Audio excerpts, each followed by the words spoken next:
स्वामी समर्थ. तुम्हा सर्वांचं माझ्या चॅनलमध्ये मनापासून स्वागत आहे. तर बघा, आजच्या व्हिडिओमध्ये सर्व पितृ अमावस्येच्या दिवशी कावड्याला एक वस्तू खाऊ घालायची आहे, ज्यामुळे आपले पितृदोष नाहीसे होतील. या पितृपक्षात तुमच्या पूर्वजांची सेवा तुमच्या हातून जर घडली नसेल तर सर्व पितृ अमावस्येच्या दिवशी कावड्याला ही एक वस्तू खाऊ घाला. त्यामुळे तुमच्या पूर्वजांचा आशीर्वाद तुम्हाला प्राप्त होतील आणि काही दोष जे आहे तुमच्या मागे असलेले ते नाहीसे होतील. तर ही संपूर्ण माहिती मी तुम्हाला आजच्या व्हिडिओमध्ये सांगणार आहे. व्हिडिओ पूर्ण बघा, जेणेकरून तुम्हाला संपूर्ण माहिती मिळेल. जर तुम्ही चॅनलवर नवीन असाल तर चॅनलला सबस्क्राईब करायला मात्र विसरू नका आणि व्हिडिओला लाईक करायला मात्र विसरू नका. तर बघा, भाद्रपदाचा वद्य पक्ष हा विशेष मानला जातो, कारण संपूर्ण 15 दिवस पूर्वजांचे स्मरण करून त्यांच्या नावाने श्राद्ध तर्पण विधी केले जातात. श्राद्धपूर्वक केले जाणाऱ्या पूर्वजांच्या स्मरणाला श्राद्ध म्हटलं जातं. पितृपक्षामध्ये पितृलोकातून सर्व पूर्वज पृथ्वीवरती येतात. आपले वंशज आपल्यासाठी काय करतात ते पाहतात, असा आपल्याकडे समज आहे. तर पितृपक्षातील अखेरचा दिवस म्हणजे सर्व पितृ अमावस्या हे विशेष मानली जाते. वर्षभरात येणाऱ्या सर्व अमावस्यामधनं सर्व पितृ अमावस्येला वरचे स्थान प्राप्त असून विशेष महत्त्व देखील आहे. तर बघा, वर्षभरात तसेच पितृपक्षामध्ये जे कोणी आपल्या पूर्वजांच्या नावाने श्राद्ध घालू शकले नाही, ज्या मृतांची नक्की तिथी माहीत नाही किंवा आजारपण, काही अडचण, सुतक, सोहरे यामुळे जर तुमचे श्राद्ध राहिले असतील, तुमच्या पित्रांच्या तिथीला तुम्हाला श्राद्ध करता नाही आले असेल, काही अडचणमुळे तुम्हाला त्यांचं विधी पूर्ण करता आले नसेल तर तुम्ही सर्व पितृ अमावस्याच्या दिवशी श्राद्ध कार्य करू शकतात. तसेच पौर्णिमा, अमावस्या आणि चतुर्थी या दिवशी सुद्धा निधन झालेल्या पूर्वजांचे श्राद्ध कार्य हे सर्व पितृ अमावस्येला करायचे असतात असे सांगितले जाते. तर पूर्वजांच्या ऋणातून मुक्त होऊन त्यांच्या प्रती कृतज्ञता व्यक्त करण्यासाठी त्यांच्या नावाने श्राद्ध तर्पण विधी करण्यात येतो. तर यावेळी कावडा, गाय, कुत्रा यांना सुद्धा नैवेद्य द्यायचा असतो असे सांगितले जाते. श्रीकृष्णाने सुद्धा सांगितले आहे की सर्व पित्रांमध्ये सर्वोच्च असलेला आर्यमा मीच आहे असे म्हटले आहे. त्यामुळे आर्यमा यांचं स्मरण करून सर्व पितृ अमावस्येला श्राद्ध कार्य अत्यंत शुभ मानले जाते. पितृपक्षात एखाद्या व्यक्तीने श्राद्ध केले असता ती व्यक्ती 7 गोत्रातील आपल्या संबंधींचा उद्धार सुद्धा करत असते. असे मानले जाते की श्राद्ध करणारी व्यक्ती ही तिचे वडील, आजोबा, पणजोबा तसेच आई, आजी, पणजी यांच्या नावाने पिंडदान तर्पण करते. त्याचबरोबर आईचे वडील, आजोबा, पणजोबा, आईची आई, आईची पणजी त्यांचा सुद्धा श्राद्धात उल्लेख होतो.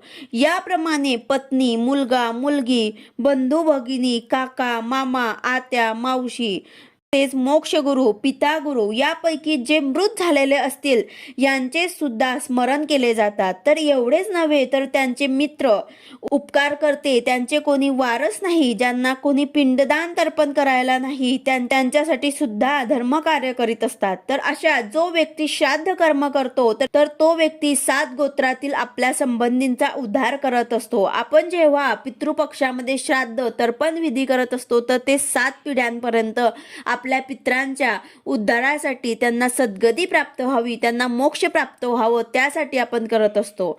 तर बघा, ज्यांनी वर्षभर पितृपक्षामध्ये पित्रांसाठी काहीही केले नाही, त्यांनी केवळ सर्व पितृ अमावस्येला श्राद्ध केले तरी पूर्वज तृप्त होतात. आणि बऱ्याच वेळा काय होतं की कष्ट करूनही आपल्याला यश मिळत नाही, मुलामुलींचे लग्न जुळत नाही आहे, कोणाचा आर्थिक समस्या असतात किंवा कोणाला खूप वर्षापासून प्रयत्न करूनही संतती होत नसते.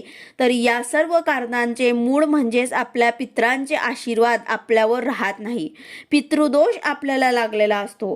त्यासाठीच आपल्याला पितृपक्षामध्ये काही सेवा करून त्यांची कृपा आशीर्वाद मिळवावे, त्यासाठी आपल्याला त्यांची सेवा करायची असते, त्यांचा आशीर्वाद आपल्याला मिळावं यासाठी आपल्याला काही उपाय करावे लागतात. तसेच आता प्रत्येकाला पित्रांच्या तिथीला श्राद्ध कर्म जर करणे शक्य झालं नाही, काही अडचण असली असेल, सुतक, सोरे, मासिक विटाळ, काहीही कारणांमुळे आजारपण, तर तुमचे जर पित्रांच्या तिथीला त्या तिथीला जर तुम्ही श्राद्ध कर्म तर्पण विधी केले नाही असेल, राहून गेले असेल, तर तुम्ही सर्व पितृ अमावस्याच्या दिवशी त्यांचे श्राद्ध करू शकतात आणि हा उपाय तुम्ही आवर्जून करायचा आहे. तुम्ही जर हा उपाय केला तर तुमच्या पूर्वजांचा आशीर्वाद तुम्हाला नक्की मिळेल. अतिशय साधा सोपा पद्धतीने तुम्हाला हा उपाय करायचा आहे. पित्रांची सेवा करू शकत नसाल तर तुमच्याकडनं पित्रांची सेवा घडली नसेल, तुमच्याकडनं जर पित्रांची सेवा झाली नसेल तर तुम्ही हा उपाय आवर्जून करा. जरी तुमच्या घरी तुमच्या पित्रांच्या तिथीला श्राद्ध कर्म तर्पण झाले असेल तरी सुद्धा तुम्ही हा उपाय करू शकतात. सर्व पितृ अमावस्येला आपले सर्व पितर, आपल्या सर्व पूर्वजांना मोक्ष प्राप्ती व्हावी म्हणून आपल्याला हा उपाय करायचा आहे. तर बघा, पित्रांसाठी त्यांच्या आत्म्याला शांती मिळावं, त्यांना मोक्ष प्राप्ती होऊन सद्गती प्राप्त व्हावी म्हणून सर्व हे उपाय आवर्जून आपल्याला करायचा आहे. याने तुमच्या पूर्वजांचा आशीर्वाद तुम्हाला मिळेल. पितृपक्ष हा काळ पित्रांचे श्राद्ध तर्पण विधी केल्याने त्यांचा आशीर्वाद आपल्याला मिळत असतो. यावेळी सर्व पितृ अमावस्या 14 ऑक्टोबर शनिवारी आहे. तर यावेळी पितृपक्षातील अमावस्या अनेक दुर्मिळ योग सुद्धा आहेत. तर या योगामध्ये पित्रांचे श्राद्ध तर्पण केल्याने त्यांचा आत्मा अनेक वर्ष तृप्त राहतील असे मानले जाते. म्हणूनच या अमावस्येला मोक्षदायिनी अमावस्या सुद्धा म्हटलं गेलं आहे. तर सर्व पितृ अमावस्या तिथीच्या दिवशी तुम्हाला सकाळी स्नान केल्यानंतर सूर्याला अर्घ्य द्यायचं आहे. त्याचबरोबर पिंपळाच्या झाडाला जल अर्पण करायचे आहे आणि कावड्याला एक वस्तू खाऊ घालायची आहे. तसेच गाईला आणि कुत्र्याला सुद्धा नैवेद्य खाऊ घालायचा आहे, ज्यामुळे आपल्या पित्रांचे कृपा आशीर्वाद आपल्यावरती राहतील आणि आपले पितृदोष सुद्धा नाहीसे होतील.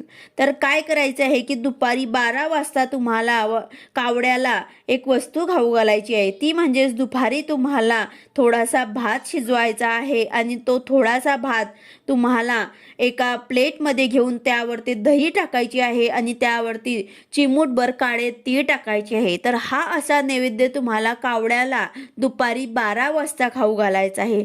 तुमच्या छतावरती तुम्हाला हा नैवेद्य ठेवायचा आहे किंवा जिथे कावडे येत असतील बाहेर, कुठे नदी काठी किंवा कुठे मंदिराजवळ जिथे कावडे असतात तिथे तुम्हाला हा नैवेद्य ठेवायचा आहे. अशा ठिकाणी ठेवायचं आहे जिथे कावडे असतील आणि ते खातील. तर हा जर नैवेद्य जर तुम्ही कावड्याला सर्व पितृ अमावस्येच्या दिवशी दिला तर तुमचे जे काही श्राद्ध तर्पण विधी तुमच्या पूर्वजांच्या तिथीला झाले नसतील तर हा उपाय केल्याने सुद्धा तुमचे श्राद्ध तर्पण विधी केल्याचं तुम्हाला पुण्य मिळेल. तुमचे पितर जे आहे ते तृप्त होतील आणि तुम्हाला आशीर्वाद देऊन जातील. या दिवशी पूर्वजांचा जाण्याचा वेळ असतो. हा अखेरचा दिवस असतो पितृपक्षातला. तर सर्व पितृ अमावस्याच्या दिवशी सर्वांनी श्राद्ध कर्म तर्पण तसेच दान धर्म सुद्धा करायला विसरू नका. त्याचबरोबर पित्रांना तुम्हाला नमस्कार करायचा आहे आणि क्षमा मागायची आहे की तुमच्याकडनं जर काही चूक भूल झाली असेल किंवा त्यांच्या तिथीला तुमच्याकडनं त्यांचं श्राद्ध तर्पण विधी झाला नाही, यासाठी सुद्धा तुम्हाला त्यांना क्षमा मागायची आहे. आणि जर चूक झाली असेल तर आम्हाला क्षमा करा, आम्हाला आशीर्वाद देऊन जा अशी तुम्हाला त्यांना प्रार्थना करायची आहे. अशा प्रकारे तुम्हाला हा उपाय आवर्जून सर्व पितृ अमावस्याच्या दिवशी करायचा आहे. सर्वांनी त्या दिवशी आपल्या पूर्वजांचं स्मरण करून श्राद्ध तर्पण विधी त्याचबरोबर दान धर्म सुद्धा करायचा आहे. व्हिडिओ आवडला असेल तर लाईक करा, शेअर करा, सबस्क्राईब करा. भेटूया अशाच नवीन व्हिडिओ सोबत. श्री स्वामी समर्थ.